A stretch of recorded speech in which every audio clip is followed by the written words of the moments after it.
Board of Education work session. I want to thank staff and my colleagues for coming together today to help educate and inform the public as to really the sobering predicament that we're up against this year. So this will be the first in a series of meetings where we'll try to convey some of the challenges that we face ahead and some of the ways that we call upon our community to give us input. But from there, we will do the best we can with what we've got. So now I'd like to turn it over to our superintendent, Dr. McCabe. Thank you, Mr. Whistler. Good afternoon, board members. This is our final budget session of the calendar year, and indeed, this is our final meeting of the calendar year. When we return after break at our January business meeting on January 14th, I must submit my proposed FY27 operating budget to you for consideration. Therefore, this final work session is extremely important to provide you with the latest information we can gain, so we can gain your insights into any important decisions that must be made constructing the proposed budget. For this work session, we're presenting in two parts. First, we'd like to provide you with the most updated figures we have for projected revenues and expenditures. And while these are still projections, subject to ongoing revisions, we will provide you with our best outlook, including the challenges we foresee. Most of the revenue and expenditure estimates presented will be items we've touched on over the past few years and months, and at the November budget work session. As an overarching comment, we're presently negotiating salary with all 5 employee groups for the coming year, and as you know, we are unable to discuss those details. However, adequate employee compensation is important for the sustained success of our school system and is a significant component of our budget. So while we cannot discuss any specifics of negotiations, we will provide a general guide for overall compensation costs to help the public understand the impact of compensation on the budget. Then lastly, and unfortunately, for the second part, we will return to the potential budget cuts that we presented last week at the board meeting. As we said last week, at this stage, we are not proposing any specific cuts, but the outlook is not great with declining student enrollment and some of the expenditures we foresee. There's a real possibility that we'll need to consider reductions for FY27. The only alternative will be for the county commissioners to increase our funding to the required levels. At the November work session, I took the time to share all the budget cuts we underwent annually from FY09 through FY19, including the school closures. I actually considered reading them again this afternoon and have decided I won't, but I do have the list with me as needed.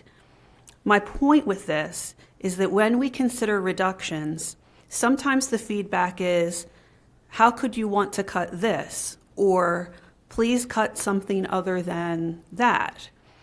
But that decade of cuts, totaling over $40 million, leaves us without any easy or agreeable choices. Therefore, for the sake of gathering your important input in the construction of your budget, and for the sake of transparency with the public, as painful as it may be, we will spend time discussing each of the potential reductions we provided last week. As we indicated then, one of our goals is to share not only the amount of potential reductions, but to carefully consider the ramifications of each of the options. And while no one wants to have to make more reductions, and we would all agree that those items shared are not ideal, the more discussion we have with you and the more feedback you're able to provide, the more insight we have into providing you with a proposed budget. At the same time, it provides the public with awareness of our situation and the opportunity to provide feedback on these items from the very beginning stages of the FY27 operating budget process. With that, I'll turn it over to Mr. Burke and Mr. O'Neill to guide us through the presentation. Mr. Shockney and I will likely share some insights as we go along, and as always, we invite your questions and discussion. Mr. Burke? Okay, good afternoon. as mentioned, we're going to dive into a little level of detail here on the FY27 operating budget. Some of the information you've seen before over our prior work sessions or board meetings. Some have been updated with our most current information. So we'll start on the revenue side. As far as local revenues, this is the plan, the operating plan as adopted in last year's budget process for the county, which forecasts a 3% increase for our operating funding, $7.6 million over fiscal year 26. So no change on that. We'll get more feedback on that later into the spring as the county starts its budget process around March. On the state side, revenues remain uncertain. We do now know our enrollment figure, but the state is facing a structural deficit. We won't see the governor's budget be released until mid-January. And so the opportunity for them to need to address funding issues, potential reductions there is also on the table. We won't know more of that until General Assembly gets going. But here's a look at our estimates of our fiscal year 27 state revenues. Side by side with prior year, here our current fiscal year 26, we've placed our estimates. These are based on working with my colleagues around the state. We have a shared process where we share our enrollment, update any wealth adjustment figures that we know. So that's still a work in progress. More will come on that. So these are changing weekly as we update this. This is the most current information we have. So slight tweak from our last meeting, but not significant. Broke it down into the various programs so that you can see that we've got some programs getting additional funding, whether that be additional enrollment or, like in the case of pre-kindergarten, the formula is increasing significantly for fiscal year 27. For some programs, enrollment declines. So different programs kind of moving up or down. I didn't total it there because we really look at it as separate programs. It's about $6.9 million in total, and we'll get to a little more detail on that here in a bit. But again, this will continue to evolve over the next several months. We'll know more. Mr. Burke, again, sorry to jump in with a question right away. I know the AIB has come out with a recommendation to the legislature to hold harmless any takeaway of funding. And again, if the legislature approves that, would that mean that we would see the same level in 27 as we saw in 26 for comp ed? And are there other areas that they are considering hold harmless, or was it just comp ed? I think it was just comp ed. Comp ed's the area that's getting the most discussion. Statewide, there seem to be enrollment or, identified number of students eligible there decreasing, so that's where they're talking about. And we've discussed this before. It's not always a one-to-one correlation that more revenue is good for us or less. Right. Sometimes these restrictions and blueprint make it counterintuitive. But so they're talking about that. So that's why I say any legislative changes or governor's budget proposed changes are yet to be seen.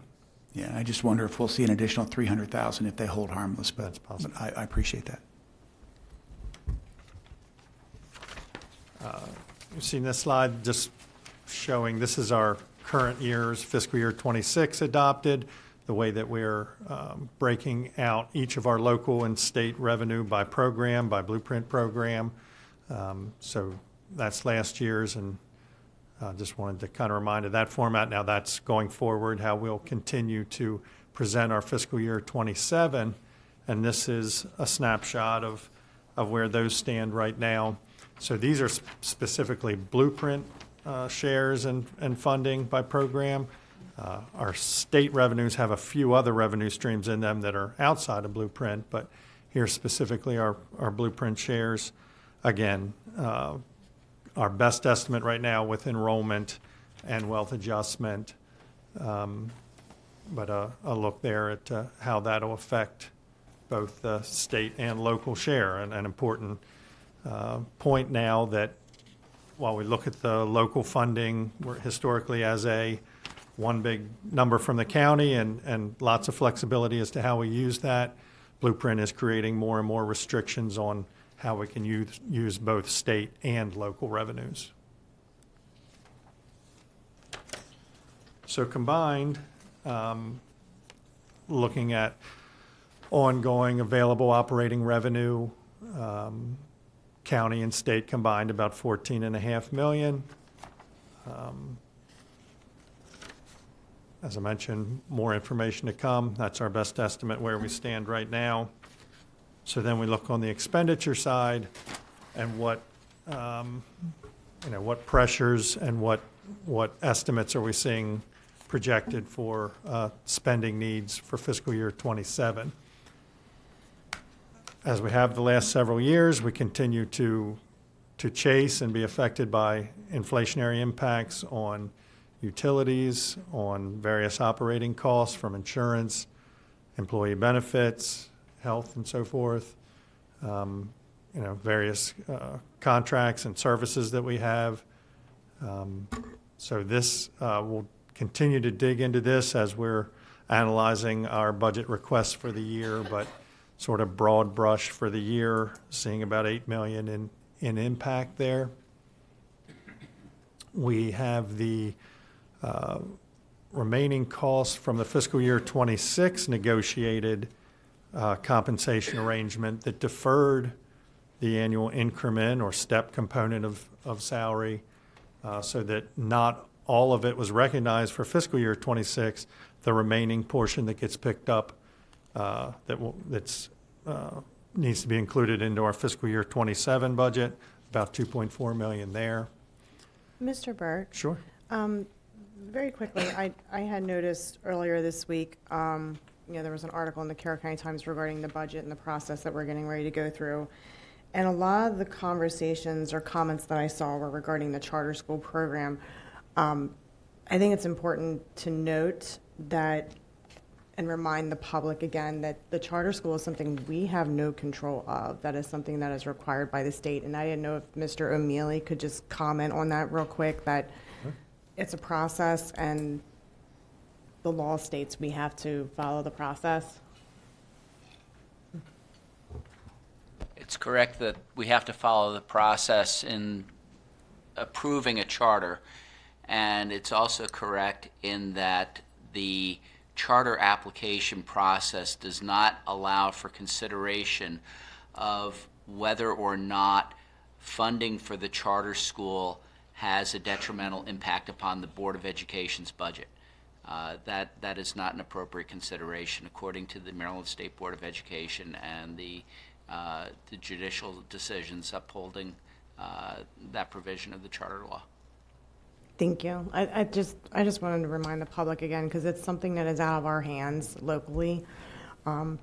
And I know it's a big concern for a lot of citizens when we start talking about budgets and the budget cuts we might have to do and, funding a school that we have no control of.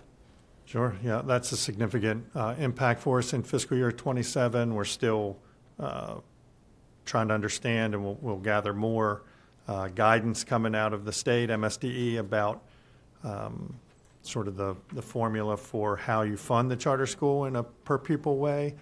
So that, that'll still work itself out, but this is our estimate now of a new cost coming into fiscal year 27. Mentioned a few more there. We've touched on the facilities maintenance before. That's largely been taken out of our annual operating budget.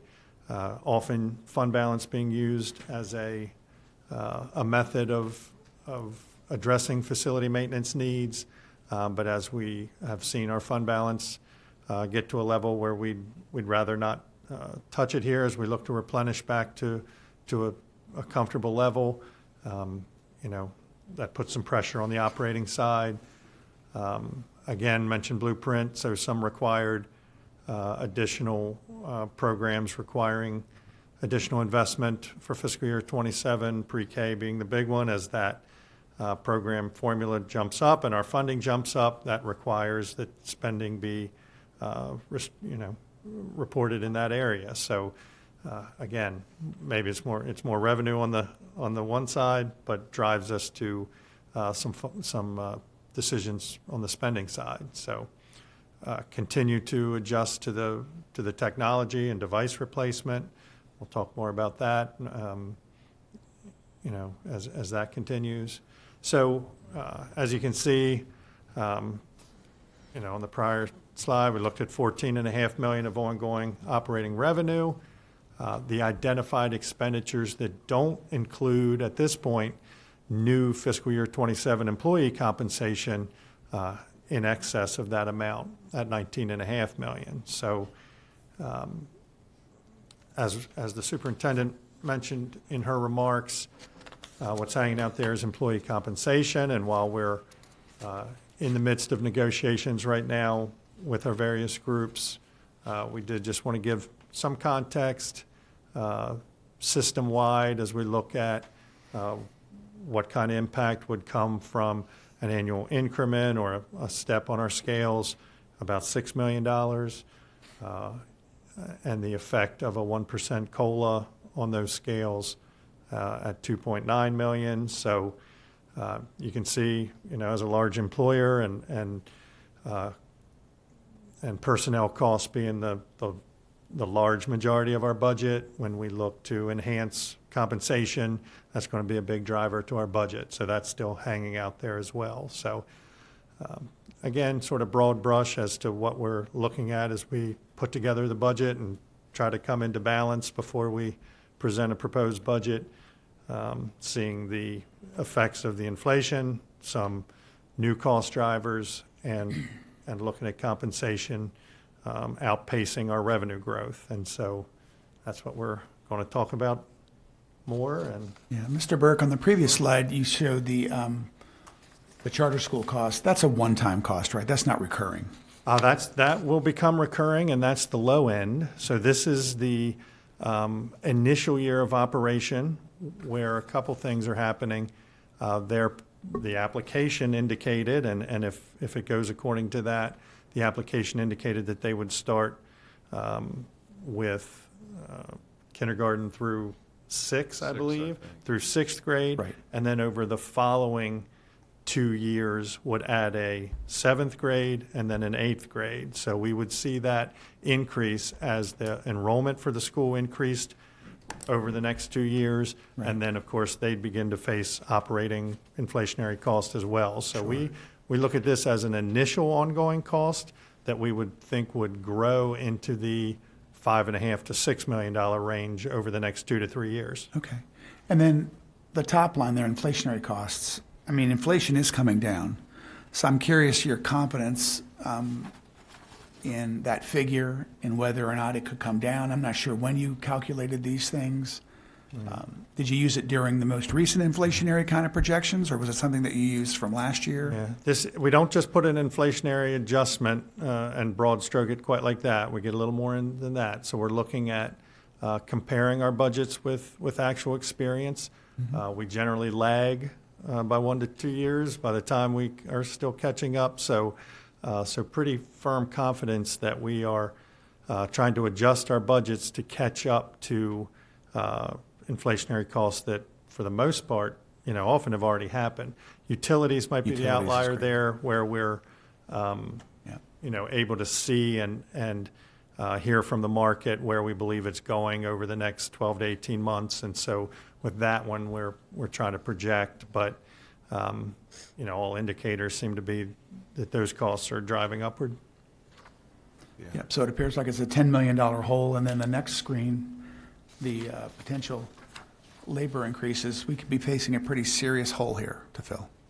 That's what we're looking at right now, and that's why we need to begin to look at either revenue increases to cover it, or some combination of that with cost reductions. And so, good segue there to Mr. O'Neill.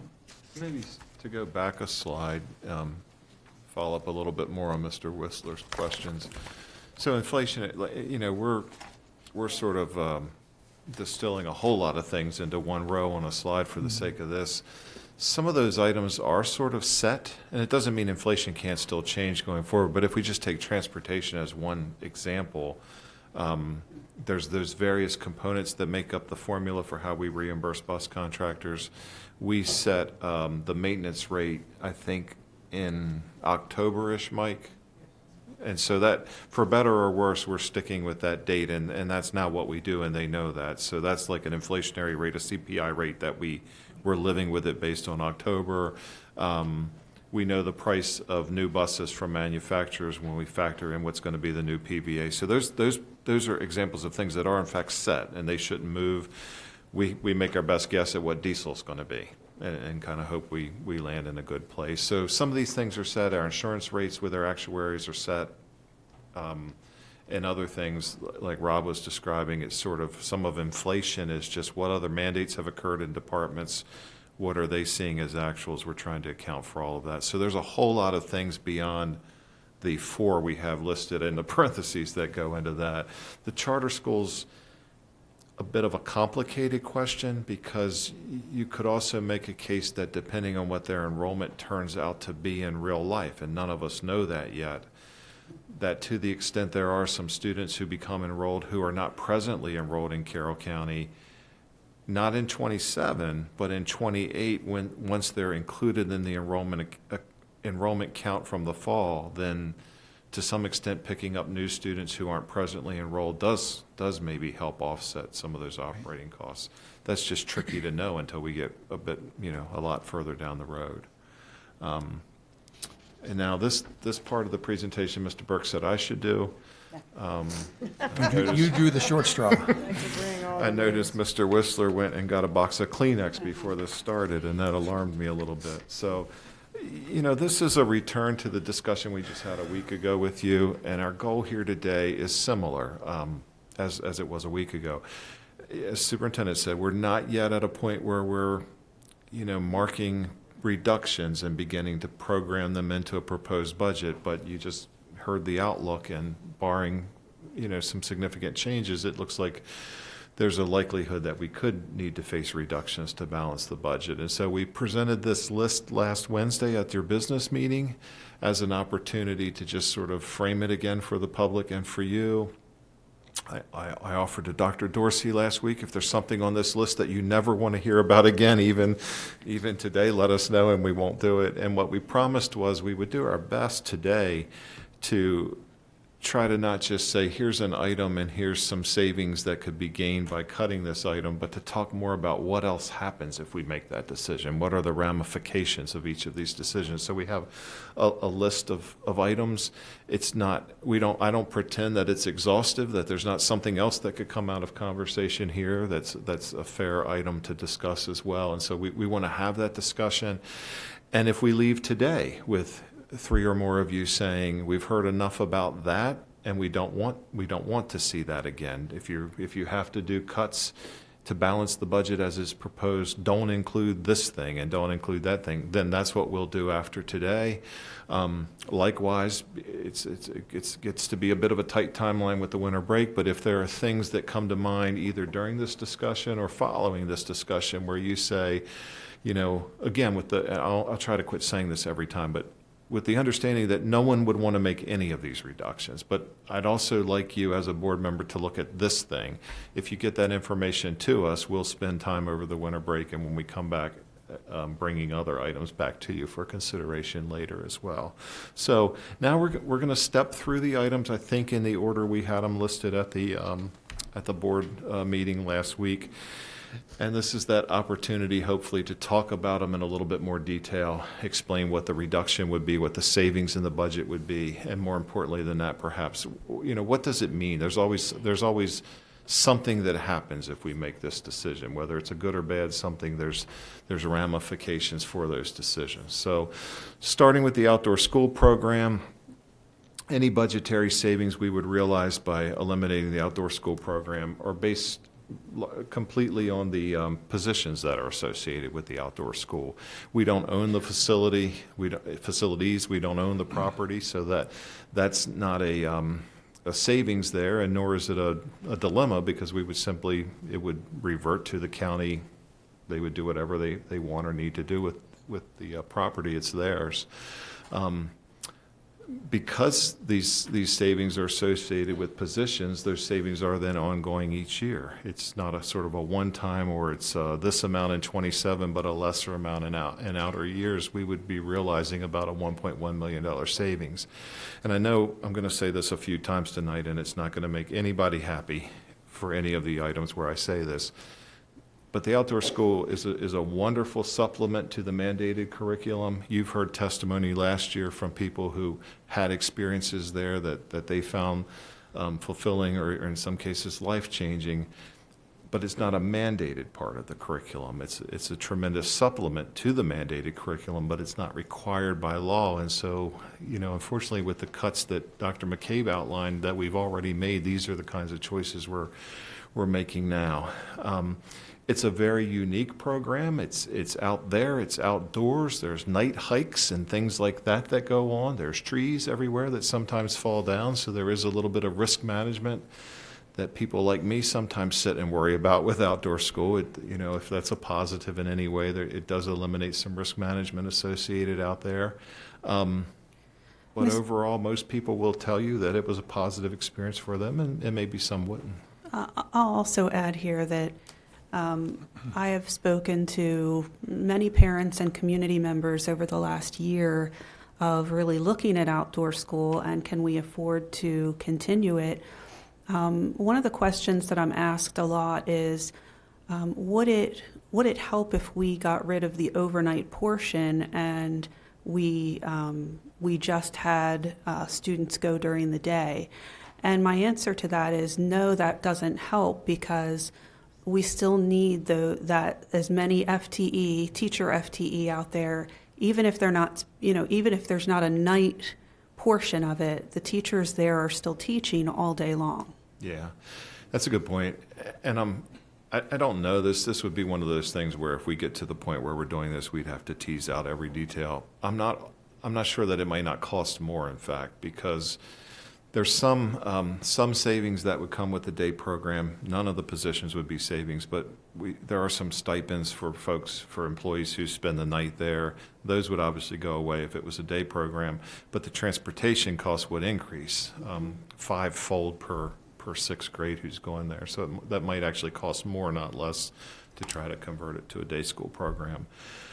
While we're on the outdoor school discussion, also in looking at emails and different community members talking about, the outdoor school, particularly those who want to keep it in place, have suggested would just a simple 2-day outdoor school program bring significant costs down. I think for the same reasons, not. Yeah. Yeah. You agree? Yeah, it's still staff do. and transportation. Yep. So, even if students went 2 days instead of 5 days, we would get through all the students faster, but we would still need the staff. And then what do you do with the staff when everybody goes through and you finish, you may finish up earlier in the school year. The folks either teach, full-time or part-time, and, it would be very difficult to make something like that work. I think what's always been difficult is, someone had told me today, it's a Carroll County tradition. And, as things change and the county gets bigger in areas, I completely understand it. This county, though, is very lucky that we have a very strong 4-H program that the school system does utilize with trips to the extension office. We have strong scouting programs, our FFA programs in our high schools. So we do have opportunities outside of just 6th grade. And I had even said last year, if outdoor school program were to end at, there at Hoshawa, converting space at the local middle schools, I think, would be ideal, because then it invites more of a community involvement. It involves more of a getting local businesses involved to, create a space, environmentally friendly space, whether it be like a pond or, wetlands. the turtles, frogs, whatever, I mean, that they could convert into a space there, to learn about the environment, I think is even more beneficial because it's not just this 1 week thing. It's overall the entire school is involved in creating its space. And I had even said last year too regarding outdoor school, and a lot of people don't understand this, and I keep saying it, it is open to the public. Camp Oshawa itself is open to the public from sunup to sundown. So I have a lot of concerns regarding the safety of students there during that time. And again, we don't own the property, it is county-owned property, and I can tell you, I know personally, it takes a while to get law enforcement out in that area if something happens. I have so many family and friends that live out in the Union Mills area, and it takes a while. So, I really worry with it being so isolated. That's always been one of my concerns out there. But I think, again, creating a space at each individual middle school, I think would be more beneficial, and the kids would learn more and get more volunteer hours out of it. That's just how I kind of foresee it. I just wanted to say, being class of 27, my sixth grade was actually virtual. I never got the opportunity to go to outdoor school, and I understand that it's like really popular among students now and students before, but I don't necessarily feel like I missed out on anything because we did have outdoor school virtually, and it was nice seeing the birds, talking about nature and stuff, but yeah, I don't necessarily feel like I missed out too much. It's just a week thing. Life moves on. Like, people will forget about it. As a replacement, I feel like maybe teachers can incorporate more biology-based, environmental-based lessons for a couple days in place of outdoor school, but having just like an interactive, maybe like school, like a little hike on the school campus. I mean, I've done that before. I don't know. I just feel like this isn't really a huge deal, in my opinion. People, like, I talk to people now and they're like, yeah, outdoor school was fun, but it wasn't necessarily like something that they needed to have to be able to enjoy their middle school years. So yeah, there's that. Okay, we can come back and discuss earlier ones as we move through as well, if we want to come back to any. Here's one that I know Dr. Dorsey is always very pleased when she's already shaking her head at me in an unhappy manner. You first presented it. So. And unfortunately, it's also a complicated one to, try to help an average citizen sort of understand all the things going on here. This is an item that we had brought up some years ago. If you have to forgive me, Dr. Dorsey, I did not go back and look at the year that we last formally proposed it, and Mike probably can tell me before the end of the meeting. But some things, let me say this first. I asked Mike Hardesty and the transportation staff to do an initial analysis of this now. I did not ask them to do a full, complete analysis. But some things have changed since 4 or 5 years ago when we did propose this as a ongoing budget strategy. Then I think we proposed it at a time when we estimated that we could implement something like this and reduce more buses than we would propose we could do today, and the savings would have been over $1 million, or at least $1 million then. We've continued to reduce buses from the fleet over time. Coming out of the pandemic with the driver shortage, we've been able to look for some further efficiency and also to try to sort of address the ongoing persistence of driver shortage here or there by combining some routes, condensing some things we have, which I know aren't always popular with everybody who's part of it, but we have those what we call express runs, where a bus sort of does a quick run from a school nearby and then kind of, if you will, gets back in at the end of the bus line and then takes the full bus load out for the full run. The long and short of it is we've been reducing school buses over the years. It wasn't just that one major reduction in fiscal 13. And so where we sit now, Mr. Hardesty and his team are sharing with me, that it's a little more complicated to look at, and to try to realize over $1 million in savings today is not so likely. We do estimate we could probably reduce 7 buses, maybe up to 10, and if so, it would be at least $750,000 in savings, and that would be ongoing savings, because we would be talking about buses not being in the fleet. To a certain level, that further increases the efficiency of our transportation system, our pupil transportation program, and I would say Mike Hardesty and his team run one of the most efficient, if not the most efficient systems in the state. I'd also say, and we have this conversation individually with parents when it happens, there might be a point where we're too efficient.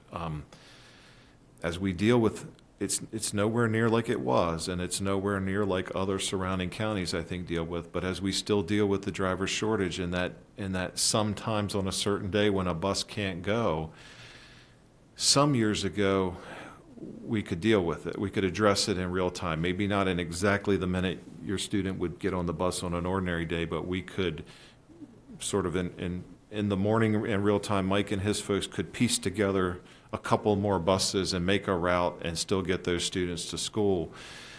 We're so efficient now that we can't always do that.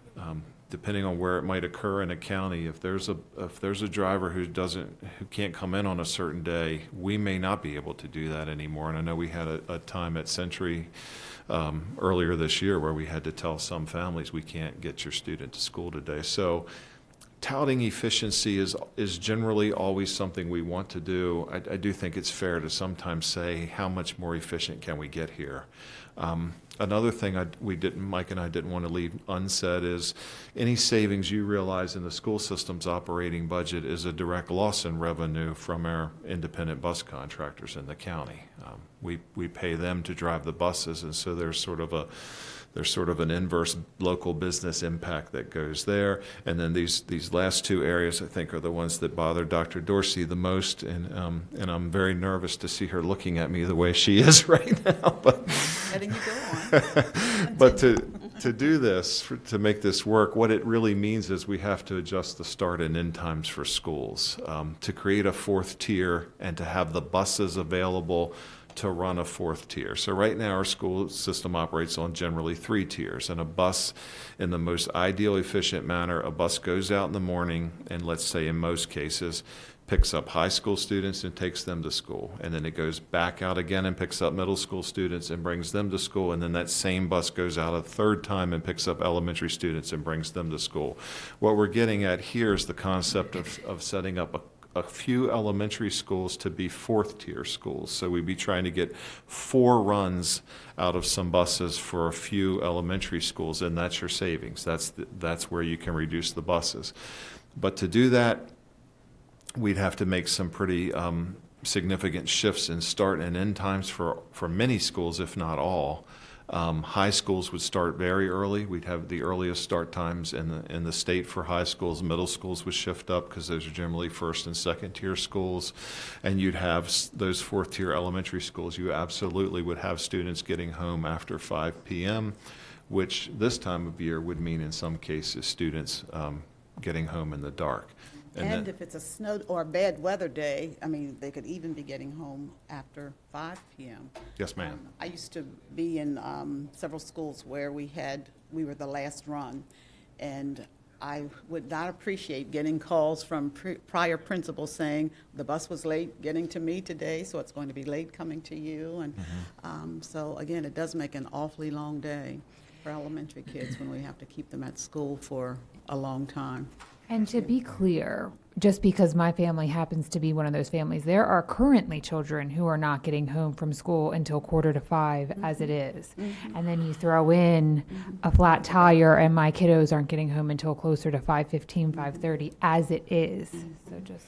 Yeah, and I thought it was interesting because before, when you presented it, we saw how it would affect each school. We saw what their start times and end times would be, and then when we would carry that out with some of the delayed openings, or we don't have many early dismissals and things like that anymore. But again, as it played out, it just wasn't very positive. Yeah, yes, ma'am. And there's then an impact on families, which for some would be tremendous in their mind, at least. Like, daycare arrangements, that sort of thing, getting to work, figuring out, the family's whole day. And after-school activities and all that. After school. If this moves forward in January, we would produce a new list. What I can tell you with certainty now is that some schools, some elementary schools that are the early starting elementary schools, the 7:45, are going to become the late schools. And so for those families, that is, nobody reasonably would argue that that's not a significant impact on those families to figure out that new structure. I used to have to get my kid to school at 7:45, and now I'm getting my kid to school at 10 or 9:45. Yeah, if it started at 7:40, the kids had to start coming in at least by 7:20 or so. Right. So, And then just to round it out here, the last piece there, in order to maximize the efficiency, meaning to get the most savings, we also think we'd have to look at expanding the walking radii. So for secondary students, presently, the walking radius for a middle or high school student would be a mile, meaning if you live within a mile of the school, with a couple of exceptions, we don't provide a bus, we don't provide transportation. That mile would need to become a mile and a half. And for elementary schools, presently, we don't have a walking radius. We provide a bus for any elementary student. We're one of 2 counties in Maryland that do that. I think us and Dorchester, maybe.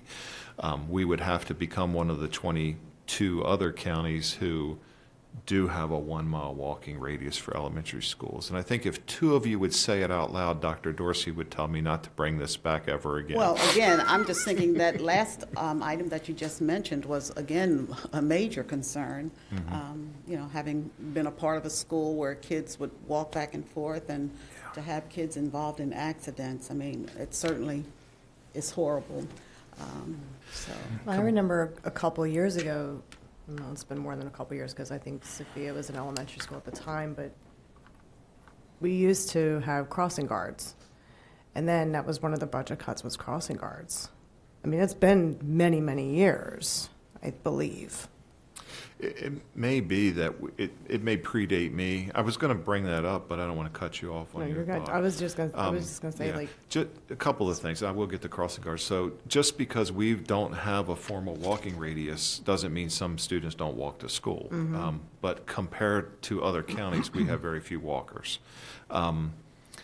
Some side effects of this would be, there would be a need or at least an outcry for crossing guards. In our case today, at least, Ms. Battaglia, the municipalities provide them, we don't. So you'd be, and the sheriff doesn't. So for anyone who watches this later and thinks that, it'd be the sheriff's responsibility, it's not Sheriff DeWeese's responsibility. It falls on the municipalities. And so can they afford to do that? And I do think, at least in one case, in the time I've been here, which is now 16 years, we have had a municipality reduce from 2 guards to 1 because of their own budget constraints. So that's a challenge. I think a side effect of all of this would be more parents would then choose to drive their students to school, and that creates a traffic jam Well, in and again, itself. if that's an option for them, some parents may Yeah. not have that as a privilege because they might already be off to work or whatever.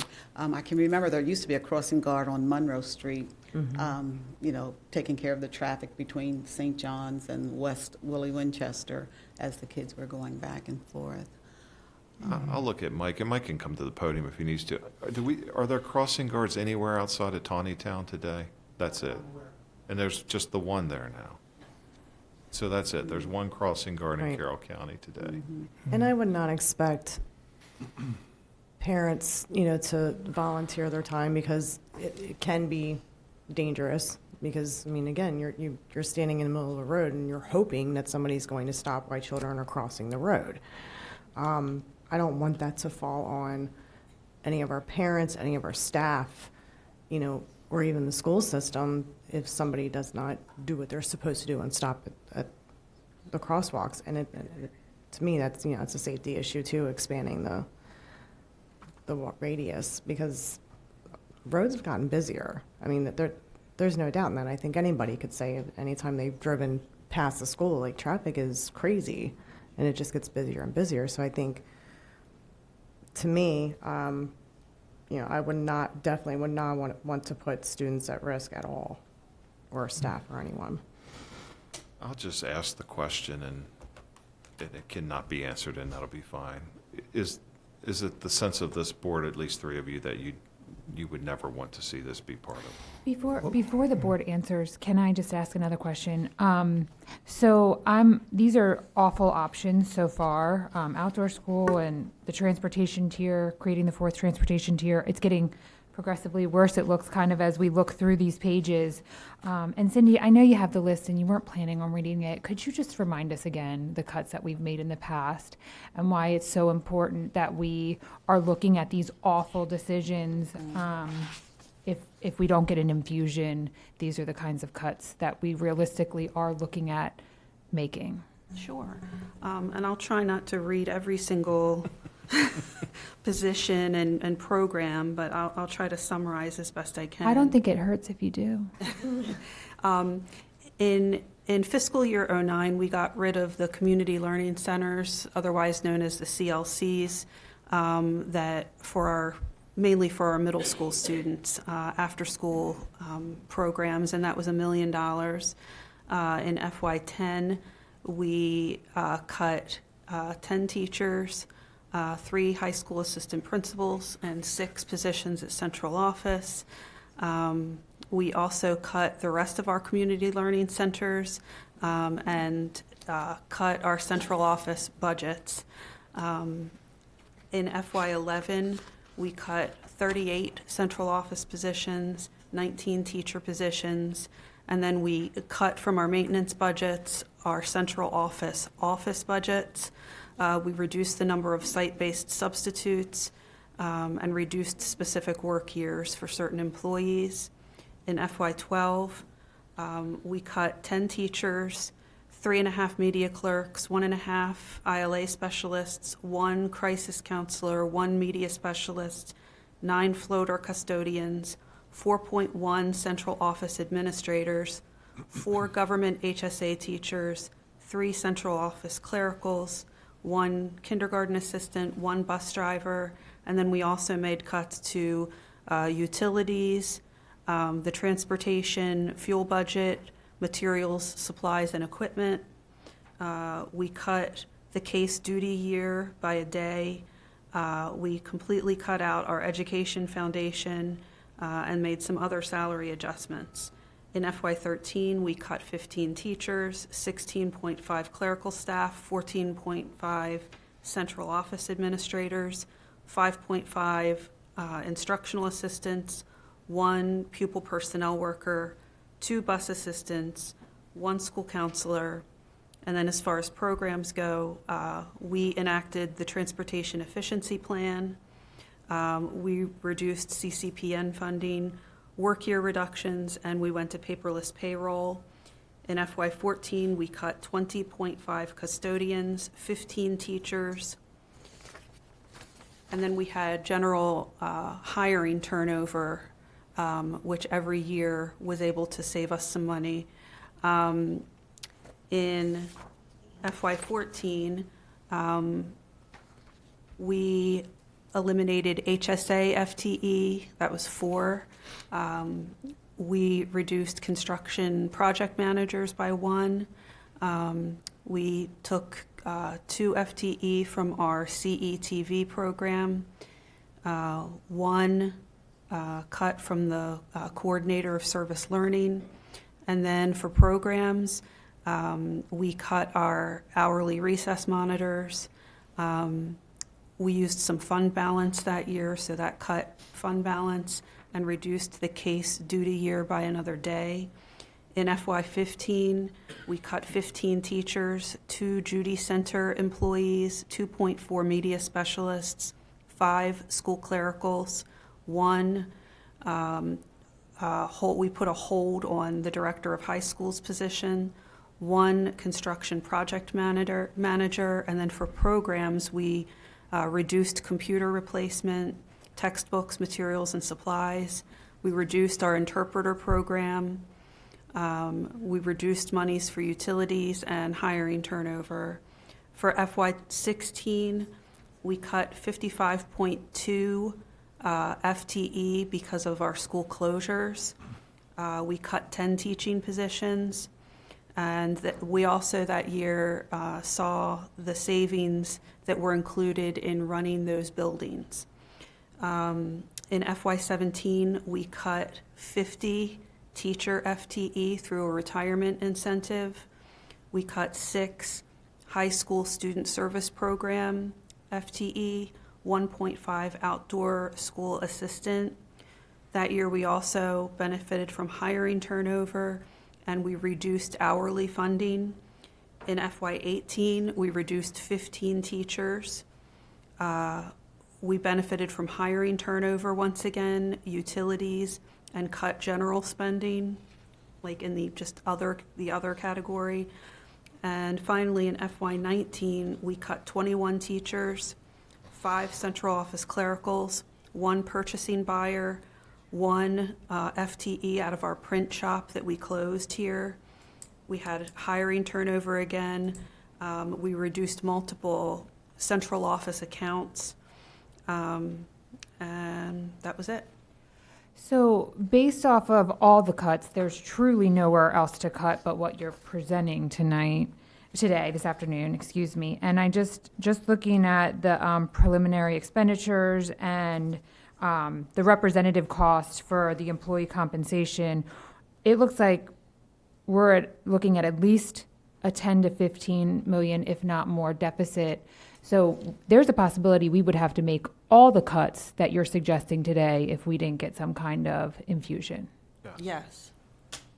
I don't think we should be taking anything off the table right now. That's just my thoughts. And I was going to suggest, I mean, I know a prior board had looked at the whole layout of this whole suggestion, and I don't know how much work it would be for Mike's team to sort of develop that again, so we can take a look at, what these start and end times would be like. Subject to some, could you give me an initial, knowing that it would be, not today, but I'll email it out over the break to board members.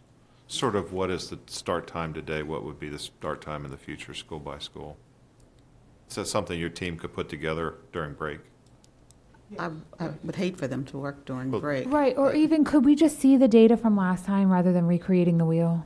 No pun intended. Can you find the report from when we formally presented it, knowing that it wouldn't be the same? But it would give a sense of the Just a scope of benchmark. change. Yeah, So they it's would just a know it good would be benchmark. worse than that, but, okay, we'll email that to you soon. then. Yeah. And I It's- had a moment to reflect. I should not have asked you in the moment to react to that one thing. Let's do them all, and then you can correct me. It's fine. You should have said no, don't. Okay. Right, and as we look at the whole thing, Yeah. I mean, a sticking point I know is high school starting earlier.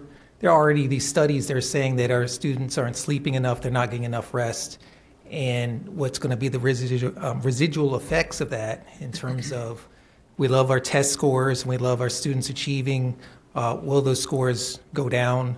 Are we potentially having students who are more exhausted on the road, and what will that lead to? So there are just some things we have to consider for sure.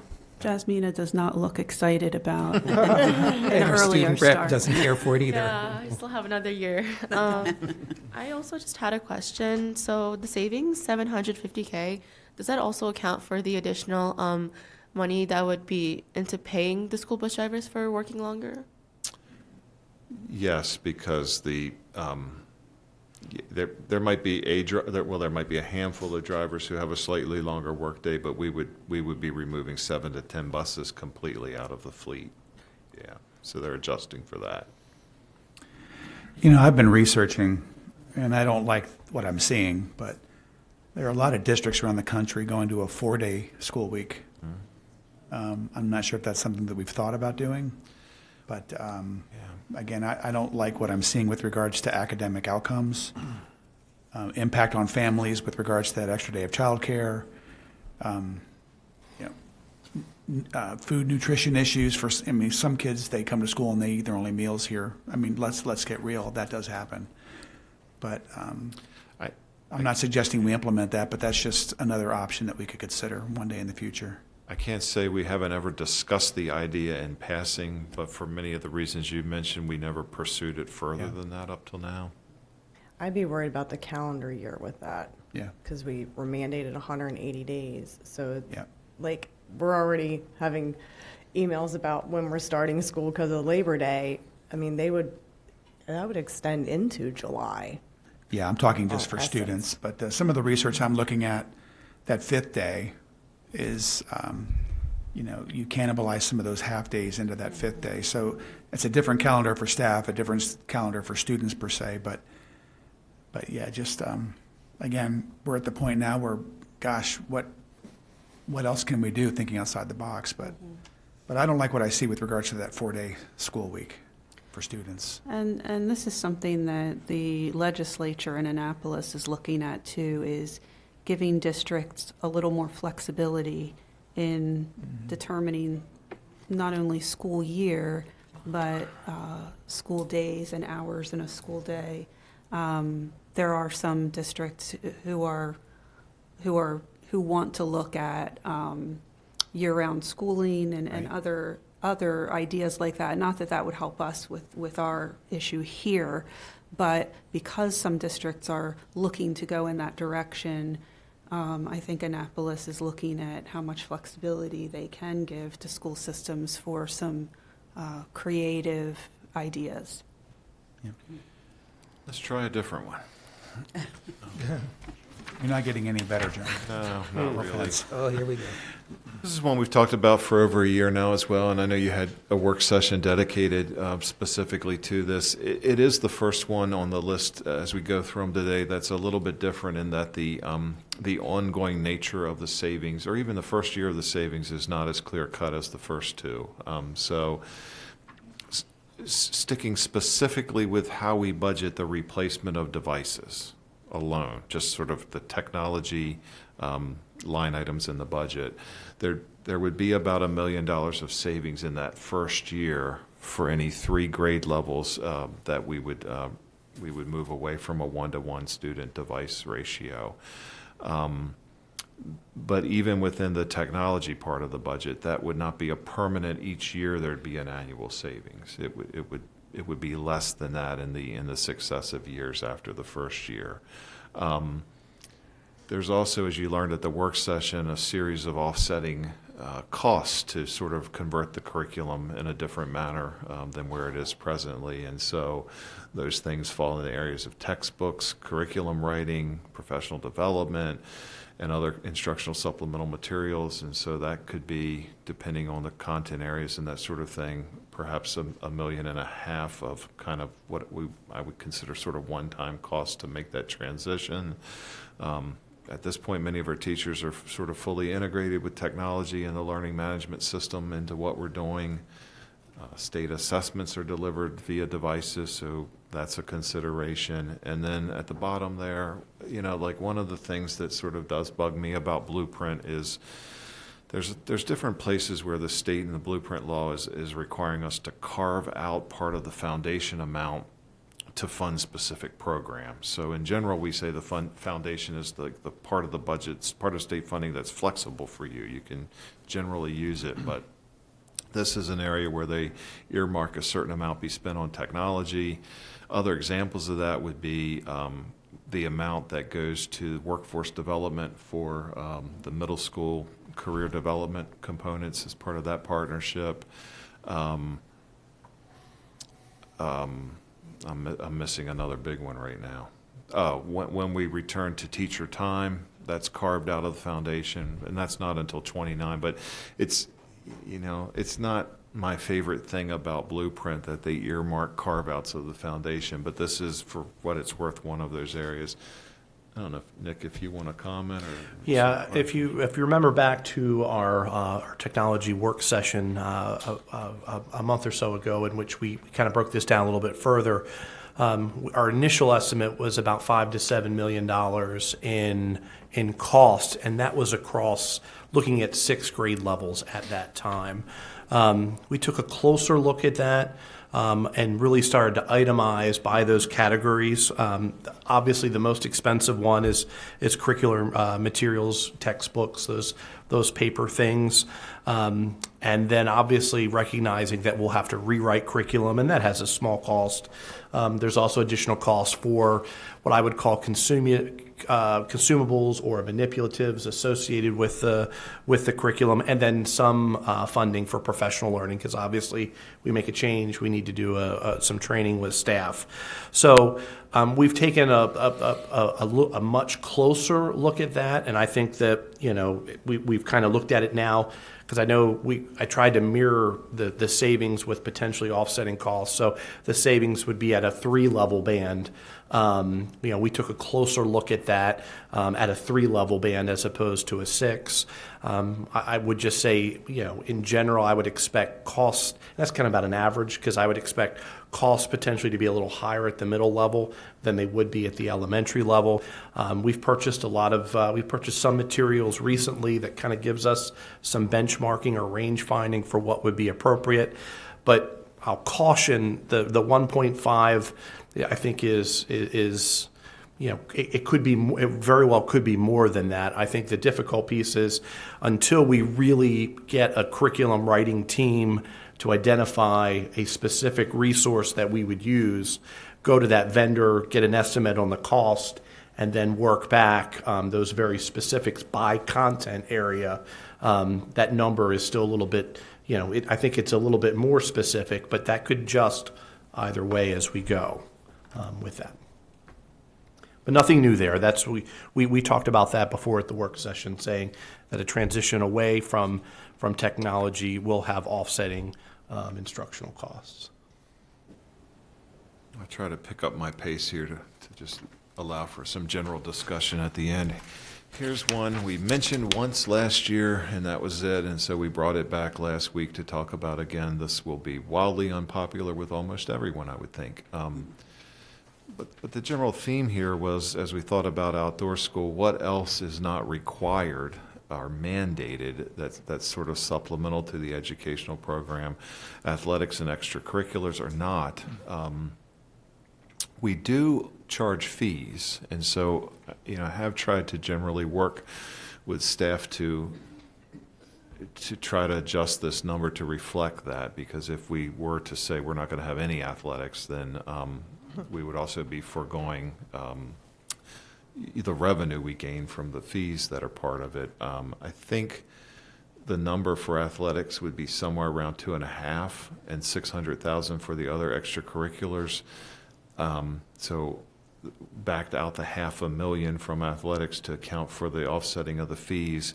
Again, if this is something that moved down the road in earnest, we would do a much more, actually that would be true of all of these things, but this one in particular, we would do a much more intensive study to see where we're going. This would be an area where those savings would be realized each year.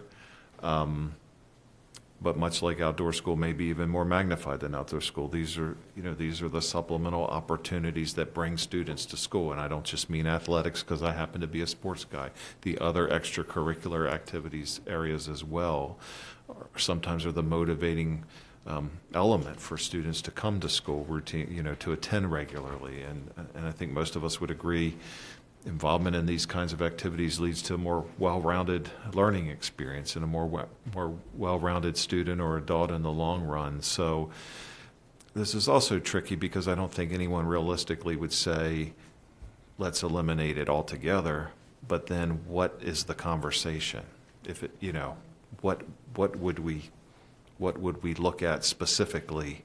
And that would be a very challenging conversation, I think, to have. And I know in the past, when this one has come up, we've had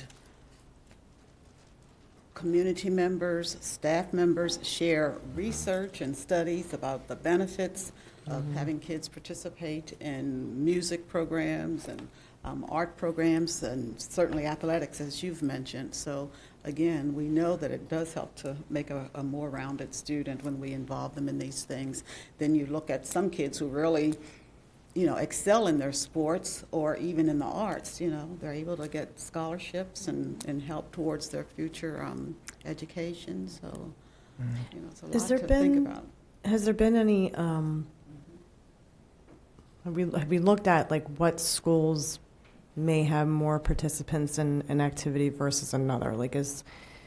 And I hate to say, if one sport has more kids participating in one school versus another school, would that be beneficial to all? So they say, like, okay, well, we don't have enough kids in this one sport, so we're going to cut it from this school, but the other schools can continue to have them. Hey, we looked at I think all of our extracurriculars are popular, and I think the programs that we have are supported by participation. We would naturally look to evolve or change over time if participation in a program or activity wasn't intended as intended. So I think with any school and any school community, there are some things that are more popular than others, and rightfully so, based upon the community and that interest. But I don't think that there's any one thing that is not being, where their participation doesn't support it. And that's part of the things that we do all along. We look at, what students are doing, where are their interests, we adjust based upon that. And again, if something, isn't of interest to students, we typically shift or do something else. But, the programs that exist in each of our schools, some very different, but often, there's lots of participation in that. And even programs where there might be lower participation, to those students, that's the most important thing to them, Yep. Or a very important thing to them. So, that is a challenge. And I know at the elementary level, as far as the instrumental music staffing allocation, you can usually get a feel for the amount of participation in the school by Yeah. seeing, whether they have a full-time instrumental music teacher or, certain tenths of a position. Yeah. But that's a great example, Dr. Dorsey, that probably a caution in looking at participation, whereas one school might be a little bit higher than the other, to that school where participation is lower, to those students participating, Right. that activity is very, very important to them. Right. You're And exactly then- right. And it's not a popular idea, but, having the option for parents to pay an extra amount to keep the athletics, to keep that program going is a possibility. Yeah, and so right now is revenue, and by the way, we were all thanking Mr. Drew Sexton at the last meeting. He's sitting right there now. We should all turn and thank him. You're right. Is it about $500,000? Is that close? 500,000, and what we found is we also have a number of students that are exempt, and many of the students that we're talking about as far as targeting to get to come to school with these programs are exempt from the fee because they're pharmacy level students. So that's an interesting conversation, Dr. Malveaux, and we sometimes get that feedback. Well, what if you charge for it? So we do charge, and I think over time, prior boards of ed have kind of reached the conclusion that what we're charging is the fair amount. I don't know that the board would entertain increasing a charge to cover the full amount. That would be extraordinarily substantial. We could in the future bring you what we do charge and have. Yeah, that'd be Have that helpful to just know what conversation. that is, and I think it's. is there wiggle room? Mr. King, I'm looking back at you. Do you know that number off the top of your? 105 per season per athlete. Yeah. 105 per season per athlete. Two children in the same home play, I think we charge you 150 for the same season. I see. Yeah. So for the microphone, Nick, do you want to repeat? Yeah, that? 105 per student per season to play. However, if there are more than one student in the family who are playing, it is a max of 150 per family per season, if that sounds correct. Okay. And what Mr. Sexton also said there was, we've made decisions that for families who truly can't afford that fee, then we do waive it, and so it's not a 100% fee assessed to every child or every family in the system. I know we often hear, like other school districts offer middle school programs, and, the sports are free, and, oh, well, this school system offers this sport versus that sport. It's like, 'cause I remember I was always an advocate for swimming, because we do have other counties that have those. But it's a matter of having the funds to continue those things, to support the lights being on, to support, whether that's stadium or theater, having, the uniforms. And I know a lot of the parent boosters help with those things, and they raise funds for those things, but there are things that the school system is responsible for, such as the coaching, paying the coach to be there. They're not there for free. It's not like a rec program. Having the bus transportation to take them to and from the different activities. Again, that's something that'd have to be a discussion if we looked at the changing to Tier 4, because some schools have different times for those programs. So I know it's a hard thing to do, and I know people get very passionate about it. And I am no way advocating it whatsoever to cut anything, because, And transportation is your biggest part of that cost in athletics. Officials would be another cost that goes along with Yeah. it as well. You know, an ask I have, 2.6 million is a big number. So if it's possible, when you come back, if we could have a breakdown, like this is for high, this is for middle, this is for elementary, and then maybe even a little further breakdown, like this is for football, this is for, I'm not saying get down to the great granular detail, but just trying to see if we can understand and discern where that 2.6 million is spread and how across. I would envision the vast majority of that is at the high It's just school high, level. yeah, we're really talking If about not high all, school. the vast majority. Yeah. For example, like middle school and basketball and, all those things, okay. Minimal costs, okay. Yeah. So that's pretty much a high You school don't figure. offer, That's all rec and Yeah, we don't have Rec and Park. So that's pretty much a high school figure. correct. Gotcha. So he said it's just intramural sports for the middle school? But that's just, 6 weeks, they might play once a week after school or something, we pay a small Yeah. thing to teachers stay after. Yeah. There's no officials, no busing, that's not really considered part of our athletics program, it's actually one out of the curriculum office. We Okay. can look at stipends and things like that to know. Could, that, like transportation, stipend. Barely any spending on that, okay. Any idea how much of that's related to transportation? That we can do. We'll break it out as best we can. It may not be Yeah, I don't want as to cause a whole lot of granular. extra Yeah. work. We'll get what we can out of it. I appreciate the insight. Sure. But colleagues are asking such great questions, and Ms. Battaglia is correct. I mean, we spend a lot of money, not just, referees, coaches, there's a lot into it. And it's such a very important program in our county. A lot of our kids have an opportunity to go to college because of sports, and we have such an incredible tradition in this county of excelling in sports. That's a hard pill for parents and everyone in this county to swallow as far as reducing athletics. Yep, and maintenance of the fields, there's a lot that goes into Yeah, a lot that, of it. a lot of expenses. Yeah. But we have to see, I'm very interested to know exactly what would be reduced with these things, so, yeah. We'll break out as best we can and get that Okay. to you. I mean, I just wanted to comment, like, at the same time, these tickets that are sold for these games or whatever, they go directly back to support the school too, so there's always that factor. It's part of, Not reflected, yeah. the school pays itself out of those gate fees, that's a great point. Yeah. Okay, what do we have next? This one, I don't know that, we have discussed this internally for years. In my memory, the last time we've had a board-level discussion was probably when Steve Guthrie was superintendent, but I asked Mr. Prokop and his folks in plant operations to take a look at what could be our savings, and this would largely be utility savings. What could be our savings if we close schools for community use in the summer? And so this would mean things like various outside camps and rec and park activities would not be able to occur in the summer. And what it means is that, in essence, we would set the schools at unoccupied, set the HVAC systems at unoccupied zone levels, thereby achieving some utility savings. So we estimate that if we did it, it would be about $400,000 in savings to do it.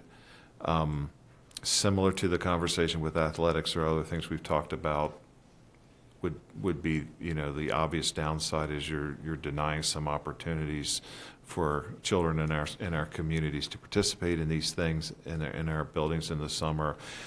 And trying to think of all of our employee groups, I'm sure our ASME folks would have a lot to say about their working conditions if they're working in buildings when it's 95 or higher out and the building is set to an unoccupied zone. And rightfully so. cooling I mean, level, that's yeah. certainly, not a situation to put our folks in. Yeah. Some of those days in the summer are not just hot, but they're humid, and inside these buildings, I just can't even imagine without having the air conditioning on, how unbearable it would be. And those folks work so hard during the summer months. And I'm sure our friends at the county government and Rec and Parks would have something to say. And they should, yeah. And You know, our county residents and our county commissioners fund a lot of our schools, and our schools are not just for education. They're focal points of every community. So our playgrounds, our gyms, those are all for community use. I just can't imagine implementing this cut. I honestly can't imagine implementing any of these cuts. And I know we haven't got to the end. I'm just going to make a quick comment. I just fast forwarded a couple pages and just added up all the savings that we would have from these suggested cuts. And it looks like we would be saving about 9.5 million. And just going back a couple pages, we're based off of our expenditures. And again, the representative cost for our employee compensation, that's putting us between a 10 and 15 plus $1 million deficit. So again, without an infusion, I don't see how we would be able to get around cutting all of these things. Just a comment. You are correct. All right. Okay, let me try to wrap up. And I'll say, you know, if we could have found more options to get to the number that we would need to not have to ask for an infusion, we would have done that. I think you made that very clear. So when Dr. McCabe read that list again from fiscal 9 to 19, you remember multiple times she said we cut X number of teachers. The one major year was the 50 FTE, although that was to some extent part of a collective bargaining outcome in the terms that we made budget decisions, but we were able to negotiate with CCA a retirement incentive program in that year. But there were many other years where it was 10 FTE or 15 FTE or whatever it happened to be in a given year. That was part of an ongoing strategy, which, by the way, wasn't great then either. Like, no one was celebrating it, but a Board of Ed had a certain decision. If you go back far enough in time to the earliest years, the boards of ed were very clear with Mr. Guthrie, we don't want you to cut schools, we don't want you to cut classrooms. And that's why you heard early on a lot of central office heavy, 38 central office in this year, that sort of thing. There became a time pretty quickly where we can't only cut central office, like somebody still has to work here. And we were paired with declining enrollment year over year, where we sort of worked it out with boards of ed that, you know, you take all those things into consideration, and that 80+% of your budget is people, and 68% of our people are teachers. At some point, we can't avoid that. And so there was sort of an agreement struck, if you will, not formally, but an understanding, I guess, that what we will do is we will account for the student-teacher ratio at a certain point in time, and I feel like that time was fiscal 11, but I'd have to try to find some notes at this point. But we said the student-teacher ratio today is this, and we're declining in enrollment year after year after year. So we're going to have to reduce teaching FTE, but we will only ever reduce teaching FTE at a level that does not go below that student-teacher ratio. And that became the pattern, and that became the 10 FTE, the 15 FTE, except for the 1 year of the retirement incentive. What we're suggesting here is we could look at that again this year, or if a pattern emerges, we could look at that again as a strategy. But a lot of things to say about that. One, we also never added FTE in the more recent years when enrollment grew again. And so whatever we baseline to is where we baselined, and then as we had a few years of positive enrollment growth, we didn't say we need to put some teachers back. Secondly, the world's a little bit different today than it was then. We know that on the horizon is the teacher time requirements of Blueprint, and any reductions we are to make to teaching workforce today just sort of steepens that cliff to get there ultimately in the long term. Because I think most people reasonably anticipate that to meet the teacher time requirements, there will need to be an addition of staff, of teaching staff across the state and in this county. So if you're if you're lowering where you sit today, you're only increasing where you'll have to go in the future. And then as Mr. Diaz presented your Pillar 3 update of your strategic plan the other night, you have a goal to at least preserve current class sizes. So, you know, this strategy sort of is counter to that. Also on the teacher-student ratio, student-teacher ratio, we need to all think of that system-wide. That does not mean that within a specific school or within a grade level in a school that a reduction like this would not mean an increase in class size. It might be generally averaged out across the system, but depending on what's the reality in that school in a given year, then, no one here is saying tonight there would not be an increase in class size. There would probably be somewhere in a school, even if it's at isolated grade levels. I know it's January before we return to the work we've been doing with the AIB consultants on resource allocation, and we're trying desperately to keep that conversation distinct from budget this year. But a reduction of FTE would need to be considered relative to that work as well, because it would touch certain schools in a different way, in a more pronounced way than it would other schools. Schools that have the smallest numbers of compensatory ed students who might be facing some resource allocation away, we'd have to be mindful of that if we look at this. So this is a tried and true budget reduction strategy for that decade, but it's a little bit different of a picture today than it was during that decade with what blueprint means. So there's this, and then lastly, I believe, is I feel like Dr. Dorsey had also read ahead. Oh, no, I didn't read ahead. I was including this Okay. when you had the earlier slide. Okay, so on the there's arts. there's actually two more. This is separate because it wasn't part of those numbers on the earlier slide. Somewhat similar in the sense that, as to outdoor school, in the sense that it's not a required part of a mandated curriculum, is elementary level instrumental music and chorus. And if someone were to ask, well, why not middle too? Like, why only elementary? At the elementary level, the music program is not part of the planning time formula of having what we call a special class that you go to. You go to music, whereas at the middle school it is, and so it's not available to discuss there. But at the elementary level, and Nick can help me because I might not be the best source, but generally the students leave class time to go practice or be part of band and then return to the class time. So, and so it's not mandated, it's not required to meet our planning time requirements. It's the 1.2 million you're seeing on the board are the associated FTE, which you touched on earlier, Dr. Dorsey, and so that was somewhere near 14 FTE. So it would be, as with most of these things that are going to be ongoing year-over-year savings, it would be a staff reduction. It would be reducing the FTE associated with the elementary instrumental music and chorus program. What would the quality of the middle school instrumental music programs be if we would eliminate the elementary? Right. Be significantly Right. impacted. And a lot of times the instrumental and chorus program, that's where the student starts learning who they are and their interests, and then they take that on, going outside of the elementary age. And it's such a huge part. I mean, that is such a huge part of growing up, and it's also like a way for them to release any anxiety or stresses.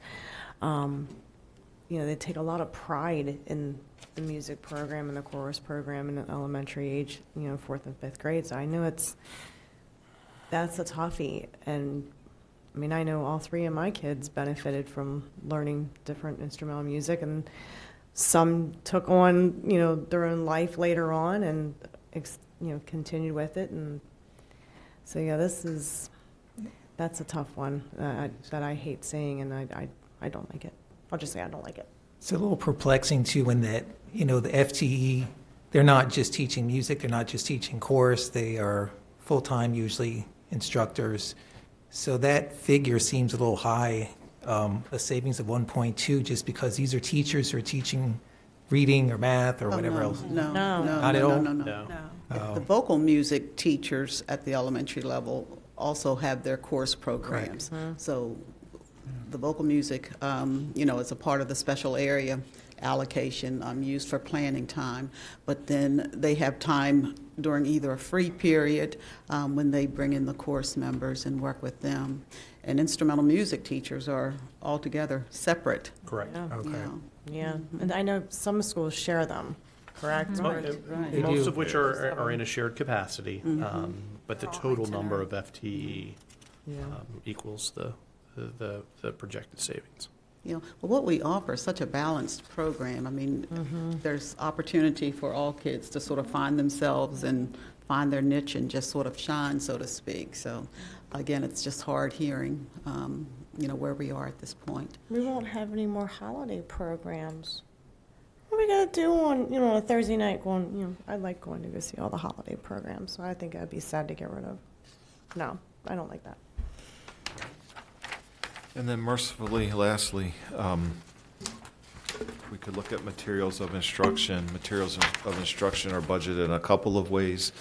Mr. Wernick has a central materials of instruction budget, and he would tell you he needs more money in it. And then we send money to the school level for materials as well.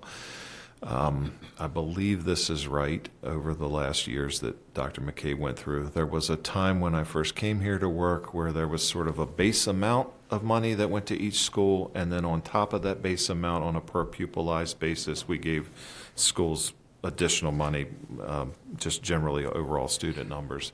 In that decade of reductions that Dr. McCabe read, there would have been a couple of times where you heard her say something like reduce general spending accounts, things like that. There were 2 times in the decade where we made reductions at the school level. The first time, I think we took away the base amount. We just said there's no more base amount. You'll get a per pupil allocation for your own use for materials. And then later we reduced that per pupil amount by, I think, 5%, but I'm not sure if that was the amount.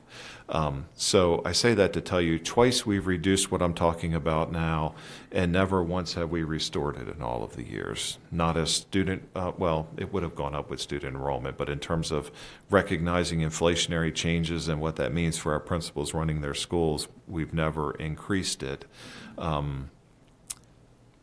But we bring it back like we did with the FTE reduction based on declining enrollment as something that we did over the years. And like I said with that, we never added FTE back. We only cut them and left it cut. Same thing here.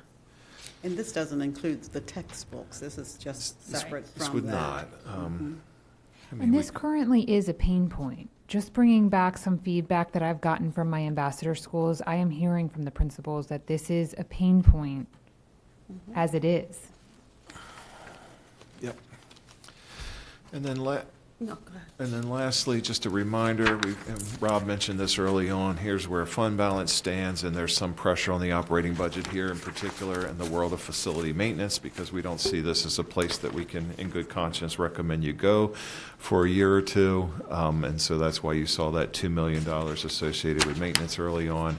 And then lastly, before any other discussion, your upcoming budget steps, you have the January 14th business meeting where the superintendent must give you a proposed budget at that meeting, and then following our timeline to get things to the county on time, at least with meetings scheduled at this point.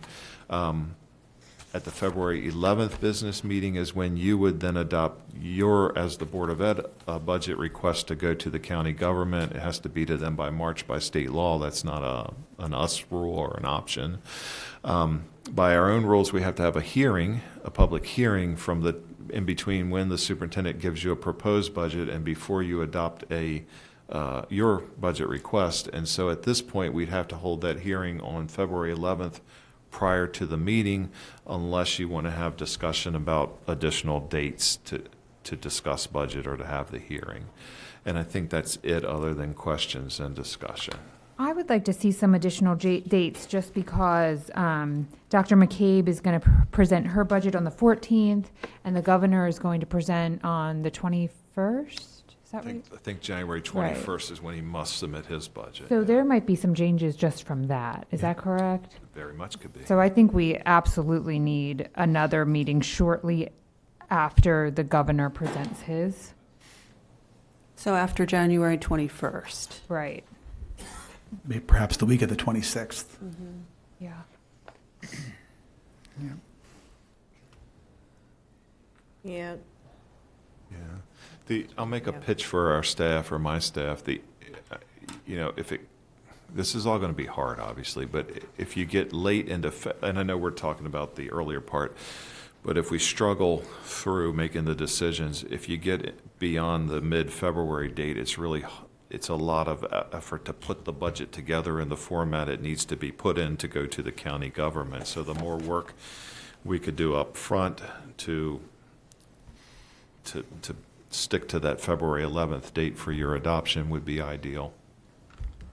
I'll just add here that we like to say that that decade of cuts, 09 through 19, were the worst of times here because we had to cut every year in order to balance the budget and cut deeply and drastically. But I would assert that where we are right now is much worse than where we were then, because then we had something to cut. You can see everything we cut in there.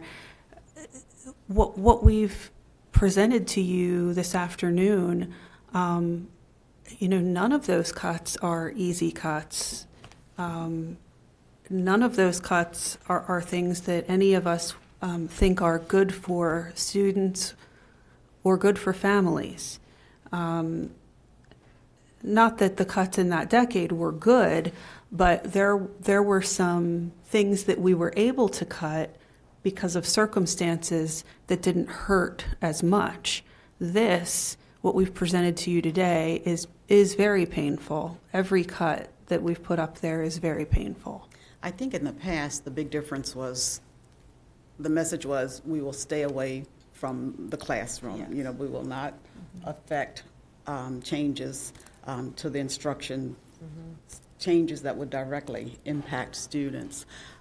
So I think that's why it's painful at this point, because now we're beyond that, and we are looking at things that will affect students. I think a key takeaway from today is that even if we do all of these things, we still are going to need an infusion. yeah, absolutely. And I will say I do get frustrated when I see some chatter online about, well, you have a decline in enrollment, you have all these empty seats, but I know I've said over and over again, there is no empty classrooms just sitting in our schools. Every space is used. And, whether it's for our autism programs, for students, to get other resources they need, for teachers to be able to, pull a child out to do some one-on-one time, all of our classroom space is utilized. So just because you have one empty chair does not mean that we have all this empty space sitting around our schools. It's not all in one place, nor is it No. in one part of the county. So, and maybe we should present that as part of the January. Yeah. We have, more data than we had in November. The total decline was, and MSDE turns kids into FTE because it's a budgeted number. So the official decline in enrollment was 436.75, I think. It nets out to 400 at the elementary level. Middle school enrollment actually is up overall from the prior year. High school enrollment's down a little. The biggest change was at elementary, and at the elementary level, almost 40% of the negative change was at the kindergarten level. And of the other grade levels, it's a little bit of everywhere. I had asked Mr. Kane, our facilities planner, to give me a list of the top, and again, it's just for the sake of me seeing geographically, because it's not like one school had a lot of enrollment and Right. another school didn't. But I asked Bill to give me the 10 elementary schools that saw the highest enrollment decline, and they were all over the county. They were from north to south to east to west, and then in between. So if you had a situation where one particular school saw declining enrollment and could drop a grade level, that's one thing, but that's never been how it's turned out in real life. It's diffused. Yeah. Well, I present this, I appreciate the staff coming forward and sharing with everyone the predicament that we face, some terrific discussion here today. I hope everyone has a terrific holiday season. Use this time to spend it with family, be safe, and I guess we will reconvene on January 14th at our regular business meeting. Yes. Thank you for attending today. Thank you. Thank you.